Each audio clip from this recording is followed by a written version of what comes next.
Good morning, people. Ngasi Sunday ride amuk chat lagi. Aigi subscriber mayam ga gaming skill sa tuile. I hope the camera angle is okay, and I hope my voice is okay. Aigi mic ano buni? Ay nahani test to tri ko mic ano se ngasi test to buni. Road ki level year go do. Aduna mic se faram do di male. Kang lagi kita una do ini. Ado kang lagi tinggal sih mem. Ay kang lagi orang mau aja lagi.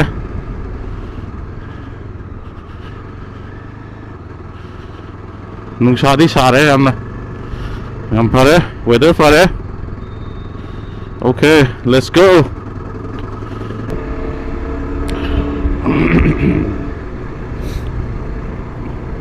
Ai nihan han do oi do. Ai ngon den ngan mi lak cha la. Pung tare tari mayam loina pung ji dai na ni. Adu 6:46 ta re. Adu ye ngase kana la age hai adu mi fran la me. Nice, nice.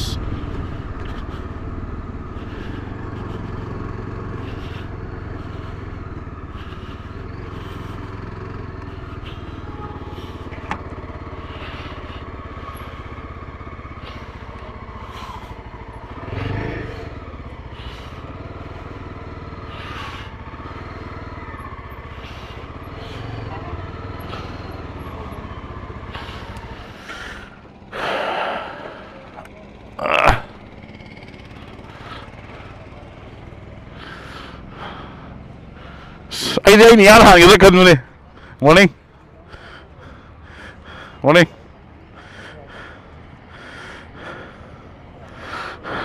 Morning, morning. Oh. Oh, that is all.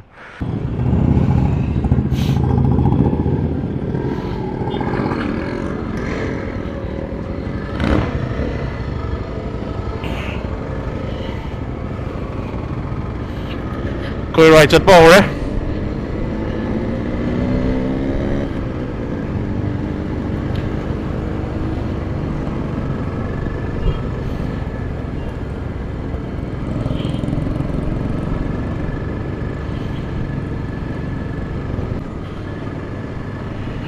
Aigi subscriber mayam ga ngasi di ride masama sum chamina bune Gabiski cafe technopol da apet sam thau ge aduga mayam sakang makang na boina ko apet pullaga amu halakya adu ngasi gi ride te yobi hogdo mayam waro bi gano matung da ride mayam am sinjera kani adu na amu mathang gi da mathang na ride adum ride che mathang che hai dare ko adu na aigi oina di aigi subscriber sing ride chat je ngasi gi sina ahan mane aduna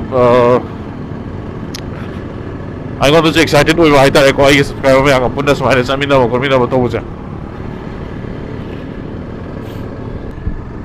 le longi lambi je aji sai sai chalo na semkal le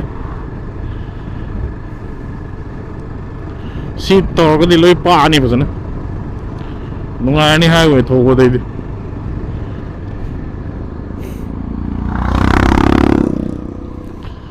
ai group se moi mang than ke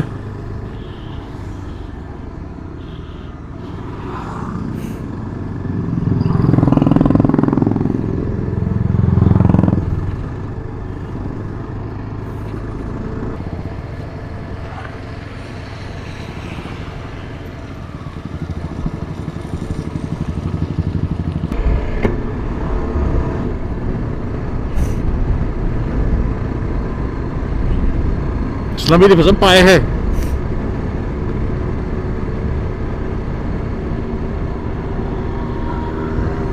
Kogi party RX 100 yori RX 135 male 2-stroke engine ne legendary bikes Yamaha gi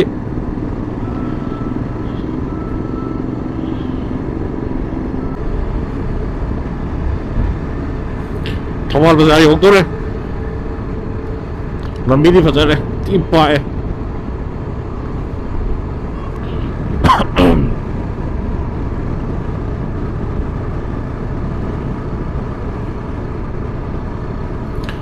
ꯁ꯭ꯋꯥꯏꯗꯗꯤ ꯂꯝꯕꯤ ꯍꯥꯡꯉꯦ ꯐꯖꯅ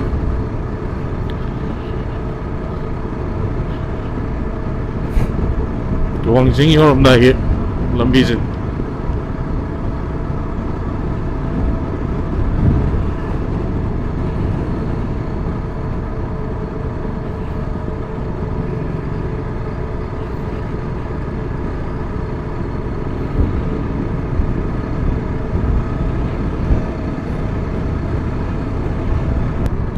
ꯑꯗꯣ ꯀꯩꯅꯣꯗꯗꯤ ꯅꯨꯡꯊꯤꯟ ꯅꯨꯡꯗꯥꯡ ꯋꯥꯏꯔꯝꯗꯗꯤ ꯑꯗꯨꯝ ꯇꯥꯗꯧ ꯃꯥꯜꯂꯦ ꯑꯩ ꯈꯟꯕꯗ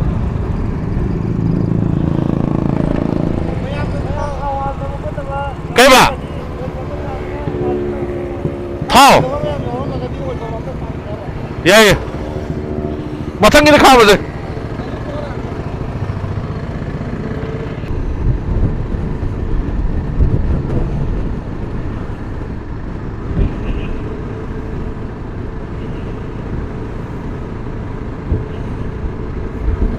ꯍꯪꯒꯥꯝ ꯃꯌꯥꯝꯁꯦ ꯌꯦꯡꯉꯨꯅꯦ ꯄꯣꯁ ꯇꯥꯔꯦ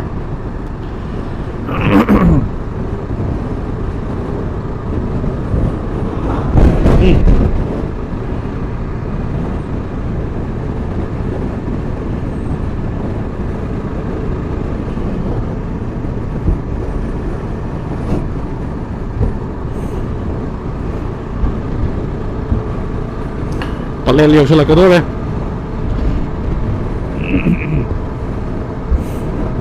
Palen yore Siri ching thokalani Pakthom male Nangai swain ki pak tor kon to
Ni tra le di orne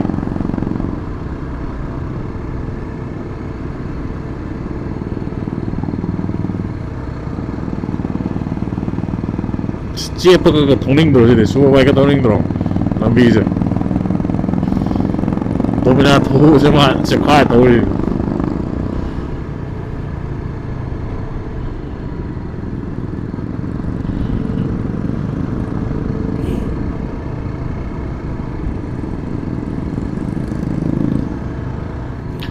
Lambi di nuai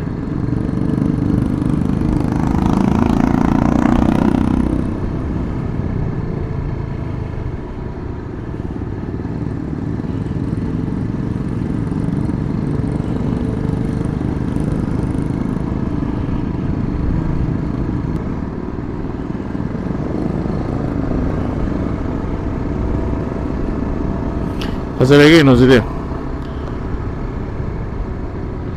Palang yang ada Mohon tarik kan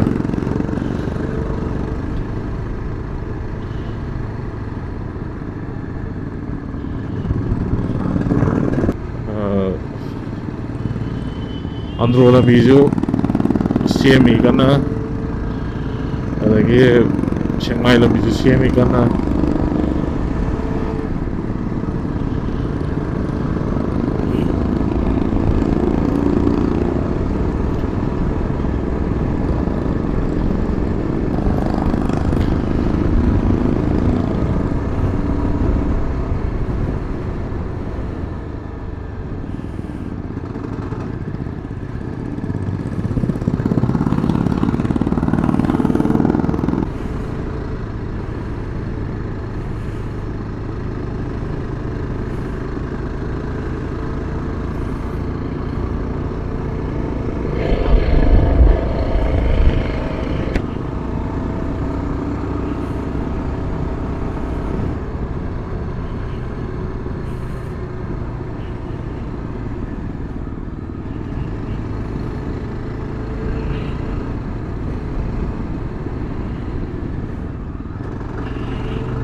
KBS yoksulukta 10 minutes kung may yun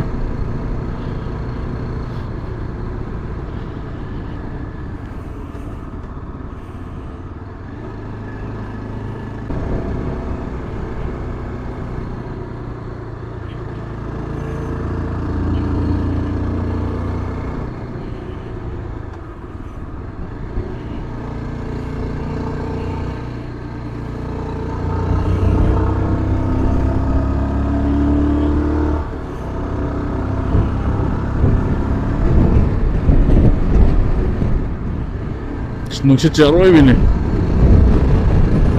나는 부설래.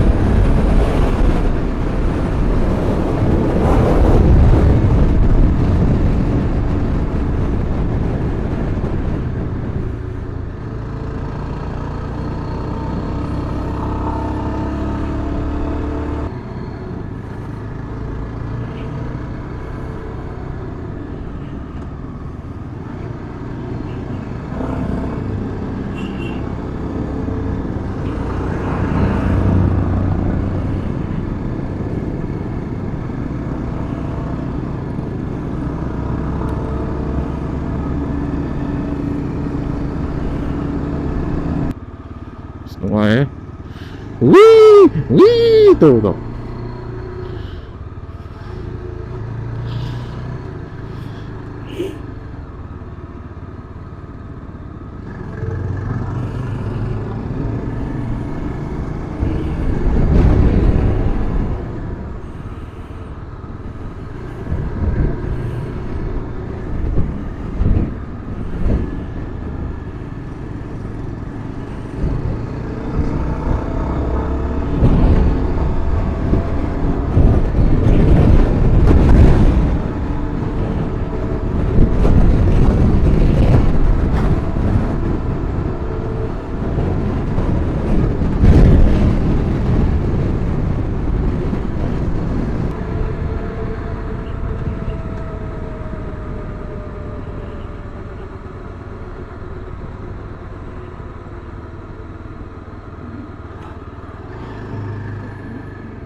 KBS yore okay aming views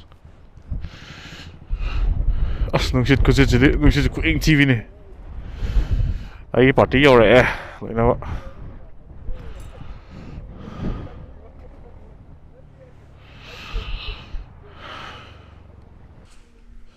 ko KBS yore aduga weather sidi fazare posta aduga ing di fazare ing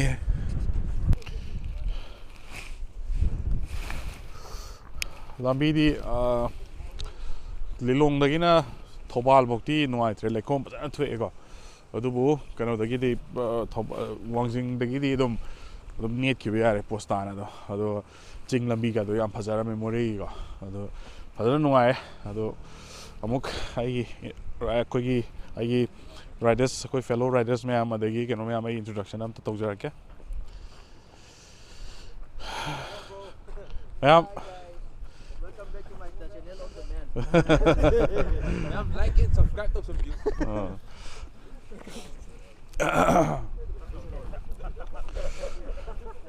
You jadi father.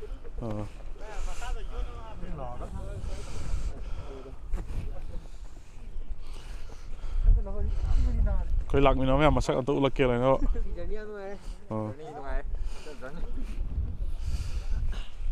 Ing ngodi lore. Oh, nungi no ayam.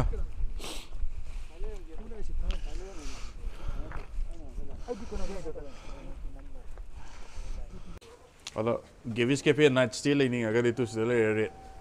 Sahi Zoham gan Naomi gan. Oh iya sudah red loh le. Weekend gi na lupa sama hingga pemal.